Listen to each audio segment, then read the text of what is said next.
ये चार सुख जिसके घर को है उसके घर स्वर्ग सा प्रतीत होता है। ये चार सुख प्रमुख माने जाते हैं। तो गणेश भगवान किसके पुत्र हैं? गौ के पुत्र, गाय के पुत्र है। और अपने गोकुल धाम में एक गौशाला भी बन रही है, जिसके लिए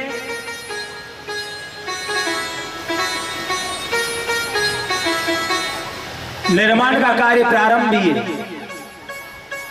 और आपकी दी हुई दान की 21 गैया वहां पर 21 गौ माताएं वहां पर विद्यमान है। आपके बालाघाट से ही लगभग 3-4 गाय वहां पहुंची है। और श्रीमती छायाबाई रमाशंकर जी बिसेन, इन्होंने गौशाला निर्माण के लिए 5,101 रुपया की राशि उन्होंने वहां दी है। गौ माता उनकी इच्छित मनोकामना को पूरी करे। जो गाय की सेवा करते निश्चित ही उनकी मनोकामना पूरी होती है। आप भी अपने घर जब गाय आ जाए तो पहली रसोई पहला भोजन गौ माता को निकाल दो। बच्चों लोगों को भी कहूं कि थोड़ा आटा लेकर के अपने हाथ में ले गौ माता को खिलाए। यदि गौ माता ने आपके हाथ को स्पर्श कर लिया, अपनी जीवा लगा ली, क्योंकि गौ माता की जीभ जो है ना उनमें कांटे होते हैं। उसी जीवा से दधीची मुनि के शरीर को गौ माता ने घसा है, उसी से वज्र बना है। जो इंद्र के हाथ में जो वज्र है ना वो वज्र बना है। यदि आपकी बिगड़ी हुई रेखा होगी ना तो अच्छी हो जाएगी गौ माता के स्पर्श से। एक रोटी अवश्य गौ माता के लिए निकालो, पहला भोजन गौ माता को खिलाओ। देखना, जो बच्चे जिस मंजिल पर चढ़ना चाहे, जिसका स्वप्न उन्होंने देखा है, जो बनने की योग्यता रखी है, गौ माता की कृपा रहेगी। आपके कर्म रहेंगे। कुछ लोग कहते हैं गुरुजी हम इतनी मेहनत करते, इतना पढ़ते, याद नहीं रहता।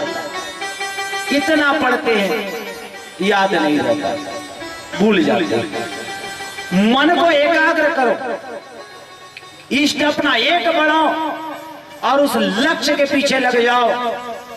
गौ माता के आशीर्वाद से आप अपने मंजिल पर पहुंच जाएंगे। व्यासपीठ से कह रहा हूं, निश्चित ही गौ माता की कृपा से आप अपने मंजिल पर पहुंच जाएंगे। ऐसी महिमा गौ माता की है। और गोपाल मणि जी महाराज केवल गौ कथा करते हैं, उनको भी मेरा प्रणाम है कि कम से कम गौ रक्षा के लिए सामने तो है। जिस घर में गाय है वह एक अपने आप में तीर्थ है। जिस घर में नित्य गौ भोजन करती है, 33 कोटि देवता उनके घर में भोजन करते हैं महाराज। ऐसे गौ की महिमा है। राजा बलि ने गौ को अपना इष्ट बनाया है। गौ की सेवा करी, गुरु की सेवा करी, संत सेवा करी। उनका फल स्वरूप क्या हुआ? देवराज इंद्र को जब शक्ति बल मिल गया, राजा बलि ने देवराज इंद्र पर गुरु शुक्राचार्य के कृपा आशीर्वाद से, गुरु शुक्राचार्य की प्रेरणा से राजा बलि ने देवराज इंद्र पर चढ़ाई कर दी और देवराज इंद्र को परास्त कर दिया। और परास्त करके कंदरा में जाकर इधर उधर देवराज इंद्र छिपने लगा। राजा बलि उस पद पर पहुंचे हैं तो अपनी योग्यता के बल पर, अपनी सेवा के बल पर, जो उन्होंने बोया है उसी को पाया है। नहीं तो कहे करनी कर, अपने कर्म के बल पर उस जगह हो। राजा बलि वहां पर पहुंचे हैं। करनी करे तो क्यों डरे, कर कर के पछताए। करनी करे तो क्यों डरे, कर कर के पछताए। रोपे पेड़ बबूल का तो आम कहां से होई। देवराज इंद्र कंदराओं में जाकर इधर उधर छिपने लगे। राजा बलि राजा बन गए। जब राजा बलि राजा बन गए तब क्या हुआ?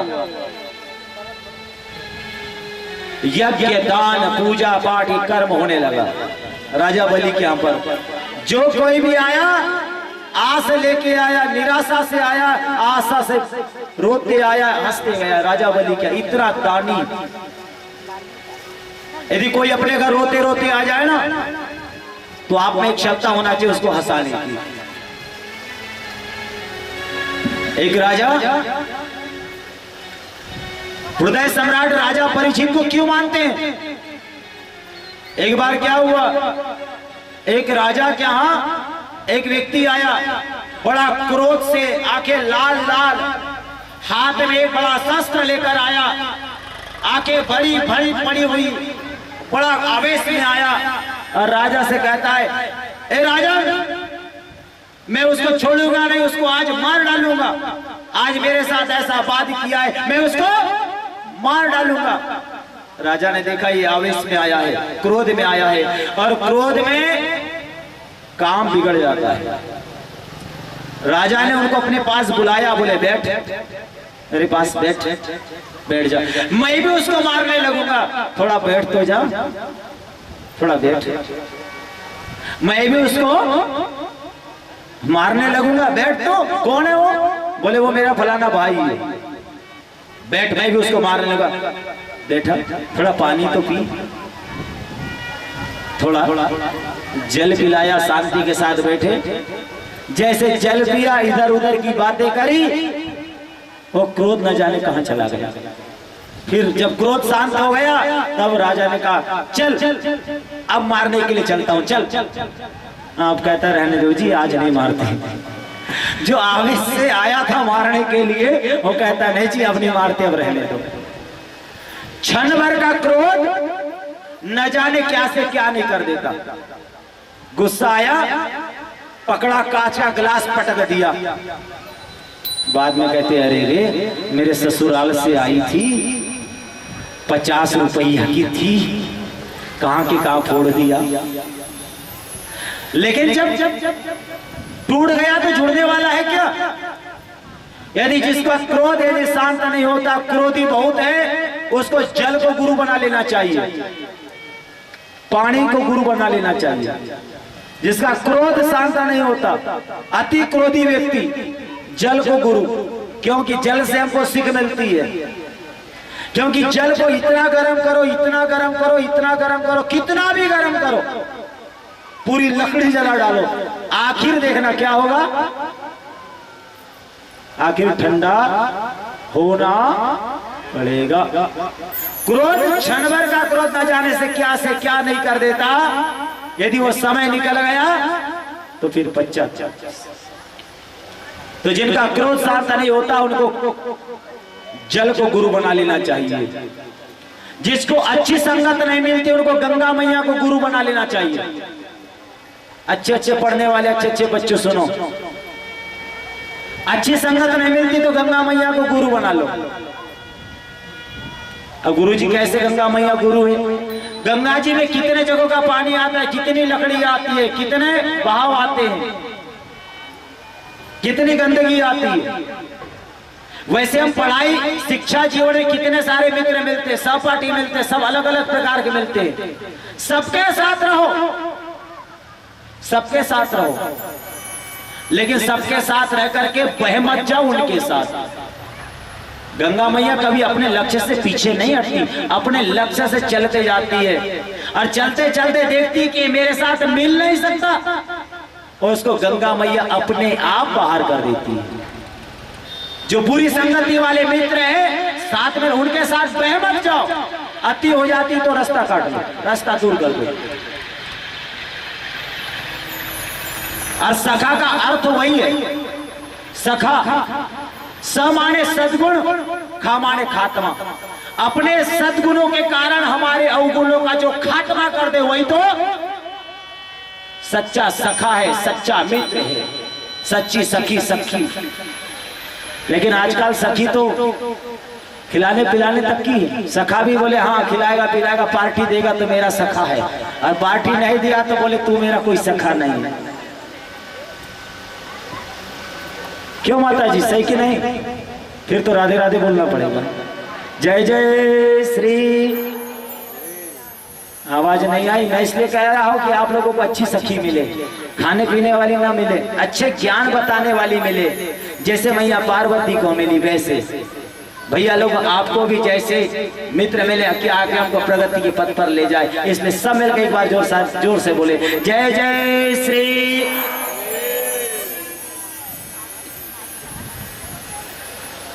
अब देवराज इंद्र कंदराव में जाकर छिपने लगे हैं। तब राजा बने तो राजा बन गए। यदि पुत्र के जीवन में यदि कष्ट होता है तो सबसे ज्यादा दुखी कौन होती है? यदि पुत्र के जीवन में यदि कष्ट होता है तो सबसे ज्यादा दुखी होती मां।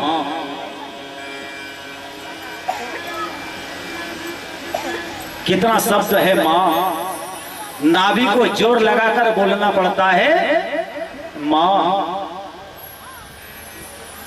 कितना अच्छा लगता है बचपन में जब हम दो चार भाई रहते हैं और मैया के आगे पीछे माँ माँ रट लगाए फिरते रहते हैं। जब माँ कुछ खिलाने लगती है तब कहते हैं ये मेरी माँ है। क्या कहते हैं? ये मेरी माँ है, ये मेरी माता जी है, तेरी नहीं है, तेरी आधी है, मेरी पूरी। बचपन में हम कहते हैं जब हम छोटे रहते हैं ये मेरी माँ है, ये मेरी माँ है, ये मेरी माँ है, कहते हैं ना? कहते कि नहीं? समय चलता जाता है, चलता जाता है, चलता जाता है, और जब हम बड़े हो जाते हैं, पढ़ लिख करके अच्छी नौकरी हमको मिल जाती है, फिर हमारा ब्याह हो जाता है, और जब ब्याह हो जाता है, बहू आ जाती है, हमें पुत्र हो जाते हैं, जब माता की जिम्मेदारी आती है, पिता की जिम्मेदारी हम पर आती है, तब हम आपस में कहते हैं भाई भाई से क्या कहते हैं? ये तेरी माँ है, ये तेरी माँ है, ये तेरी माँ है। और बचपन में जब हम छोटे रहते हैं माँ के पीछे डोरी लगाते रहते हैं, मेरी माँ है, मेरी माँ है, मेरी माँ है। और जब माँ वृद्ध हो जाती है, असहाय हो जाती है, बूढ़ी हो जाती है, और अब जब हम युवा रहते हैं, हमारे पुत्र परिवार हो जाता है, जब माँ की सेवा करने की बात आती है, तब हम कहते हैं ये छोटे तेरी माँ है, ये मंझले तेरी माँ है, ये बड़े तेरी माँ है। कितना अच्छा वो बचपन, कितना अच्छा लगता है बचपन। जिस योग्य हमको माता जब हमको बनाती है, तब हम माता की सेवा नहीं कर पाते। जो माँ स्वयं भूखे रह करके भोजन कराती हो, जो माँ स्वयं गीले में रह करके सूखे में जो रखती हो, वो माँ न जाने कितने सारे दुखों को सहती हो, वो माँ न जाने कितने सारे कष्ट को सहती हो, और अपने पुत्र के लालन पालन में जी जान लगा देती हो कि आज नहीं कल जब मैं वृद्ध हो जाऊंगी, बूढ़ी हो जाऊंगी, ये मेरे बेटे मेरी सेवा करेंगे, मेरा लालन पालन करेंगे। उसी के देखते देखते जब पुत्र कहते कि ये तेरी माँ है, ये तेरी माँ है, तो क्या बीतती होगी उस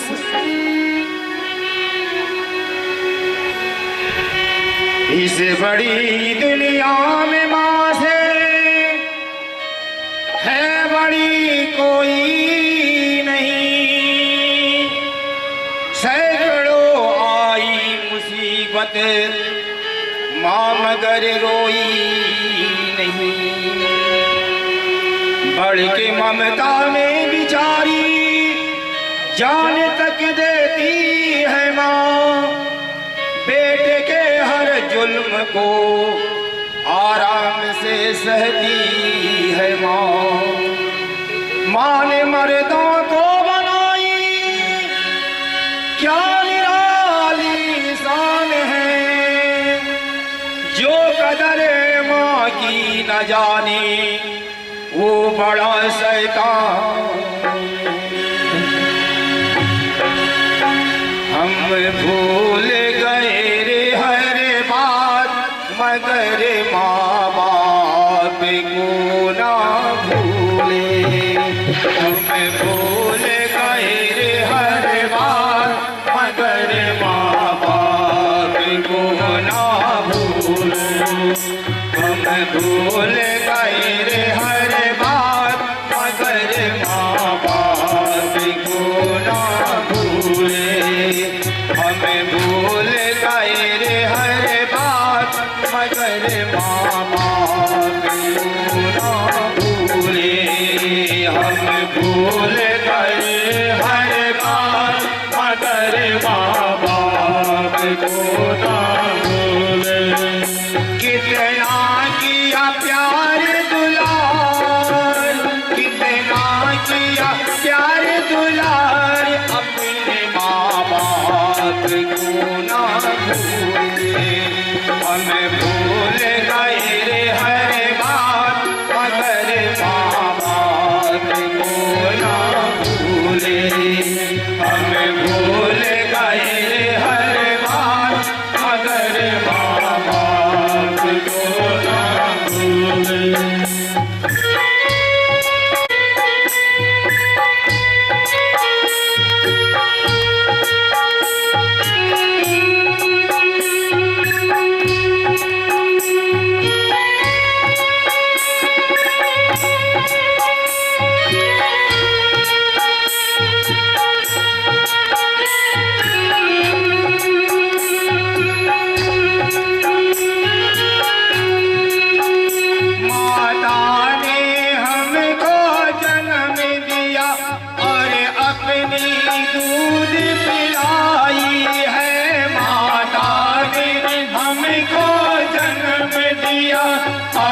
अपना दूध पिलाई, ममता की छाव में उंगली पकड़ करके चलना सिखलाई है।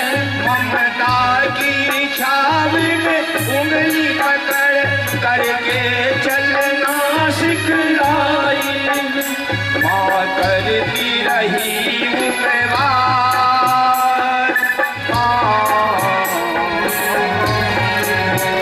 माँ करती रही उपवास, अपने माँ बाप को ना भूले। हमें भूल गए रे हर बात, मगर माँ बाप को ना भूले। हमें भूल गए रे हर बात, मगर माँ बाप को ना भूले।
पुत्र भले कपूर हो सकता है, माता चिक्कू माता न हो, क्वचित अपि कुमाता न हो। पुत्र भले कुपुत्र हो सकता है। देवराज इंद्र को कंदराव में जाता छिपकर इधर उधर भटकते हुए माता अदिति के मन में बड़ा विचार आया कि देखो मेरे पुत्र जो राजा थे वो आज देखो कंदराव में मारे मारे छिप रहे हैं और राजा बलि इंद्र आसन पर बैठा हुआ है।